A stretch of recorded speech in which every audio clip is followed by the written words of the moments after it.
Hello friends, hi, this is doctor Shreya from zenith plastic and cosmetic surgery centre.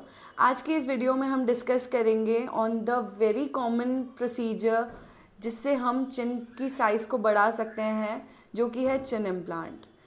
Basically जो patient feel करते हैं या जो लोग फील करते हैं कि उनका जो फेशियल प्रपोर्शन है वो बैलेंस नहीं है, लाइक उनका ये हिस्सा ठीक है, ये हिस्सा ठीक है, लेकिन जो नीचे वाला पार्ट है वो अंडर डेवलप्ड है किसी भी कारणवश की, या तो उनका ये जिसको नॉर्मल लोग कहते हैं कि लाइक ठुड्डी बोलते हैं। तो बेसिकली अगर ये चिन अंडर डेवलप्ड है, छोटा है, तो वो पेशेंट या लोग इस सर्जरी के लिए ऑप्ट कर सकते हैं चिन इम्प्लांट के लिए। चिन इम्प्लांट हमारे फेस को एक वेल डिफाइंड प्रोपोर्शन और फेशियल हार्मनी प्रोवाइड करता है, जिससे कि सारे फेशियल एस्थेटिक हमारे इन्हांस होते हैं। इससे फेस को एक अच्छा अट्रैक्टिव लुक मिलता है। आप अगर देखेंगे तो मोस्टली सेलिब्रिटीज़ या एक्टर एक्ट्रेसेस, उनका जो फेशियल प्रोफाइल होता है वो एक पर्टिकुलर प्रोपोर्शन में होता है, 1:1:1 के। लाइक अगर इन तीनों में से एक भी प्रोपोर्शन अगर बिगड़ जाए तो हमारा फेस या वियर्ड लगता है या अलग लगता है। तो इस वजह से कुछ कुछ लोग जिनका ये proportion like lower third of the अगर फेस नहीं होता है या अंडर डेवलप्ड होता है, इस प्रोपोर्शन में नहीं आता है, तो वो लोग फील करते हैं कि ये अंडर डेवलप्ड है। मोस्टली पेशेंट में ये ज़्यादा भी होता है, कुछ पेशेंट में कम भी होता है। तो जो जो लोग फील करते हैं कि उनका चिन अंडर डेवलप्ड है या कम साइज़ में है, तो वो इस ट्रीटमेंट के लिए ऑप्ट कर सकते हैं चिन इम्प्लांट के लिए। चिन इम्प्लांट जनरल एनेस्थीसिया में किया जाता है, लाइक 1 डे सर्जिकल प्रोसीजर होता है, जिसमें लाइक 45 मिनट्स टू 1 आवर में ही सर्जरी हो जाती है।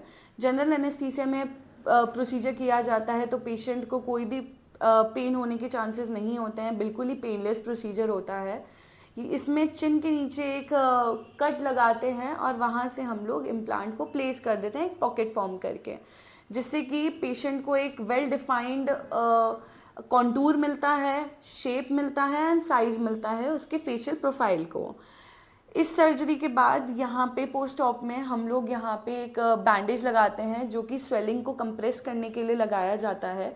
वो बैंडेज एटलीस्ट पेशेंट को 4 to 5 डेज तक रखना होता है। उसके बाद बैंडेज चेंज करा सकते हैं एंड आफ्टर जो सूचर लगते हैं यहाँ पे, जो इम्प्लांट अंदर डालते हैं कट करके, और जो सूचर लगते हैं ये सूचर सेल्फ डिजॉल्विंग होते हैं। ये लाइक 15 to 20 डेज में टाके घुल भी जाते हैं टाइम के साथ, और जो निशान होते हैं, निशान भी 3-4 हफ्तों में हट जाते हैं। जो अगर हम बात करें, बहुत पेशेंट का ये डाउट होता है कि जो चिन इम्प्लांट है वो कहीं हमारी बॉडी से रिएक्ट तो नहीं करेगा, या कुछ प्रॉब्लम तो नहीं होगी, या इन्फेक्शन के चांसेस तो नहीं होंगे आफ्टर द सर्जरी। तो देखिए, इसमें एज सच कोई चांसेस नहीं होते हैं। जो इम्प्लांट होता है वो एक बायोकम्पैटिबल मटेरियल है, जो कि हमारी बॉडी में यूज़ होता है। कोई भी इन्फेक्शन के इसमें चांसेस नहीं होते हैं। आफ्टर द सर्जरी कुछ चांसेस हो सकते हैं पेन और स्वेलिंग के, कि अगर सर्जरी हुई है तो थोड़ा दुख रहा है, या रेडनेस हो रही है, या थोड़ी स्वेलिंग है, या नम्बनेस होने के भी चांसेस होते हैं। लेकिन वो नम्बनेस और रेडनेस स्वेलिंग 2 से 3-4 दिन के बाद हट जाती है। That is a very normal thing. अगर हम आए शेप एंड साइज़ के बारे में कि इम्प्लांट का शेप एंड साइज़ क्या होता है, तो देखिए हर किसी के अंदर मेल के अकॉर्डिंग इसके अंदर साइज़ डिफरेंट आते हैं, एंड फीमेल के अंदर इसके जो साइज़ होते हैं वो डिफरेंट आते हैं। तो depend on the patient facial proportion हम लोग चॉइस ऑफ इम्प्लांट यूज़ करते हैं उनके चिन में डालने के लिए। अब अगर हम आए इसकी कॉस्ट के बारे में, तो इसका कॉस्ट वेरी करता है अराउंड 55,000 to 70,000, डिपेंड कि पेशेंट अपनी सर्जरी कहाँ करा रहा है। एज़ हमारे जो सेंटर्स हैं वो ऑल ओवर इंडिया प्रेजेंट हैं। हमारा जो मेन सेंटर है वो इंदौर में है।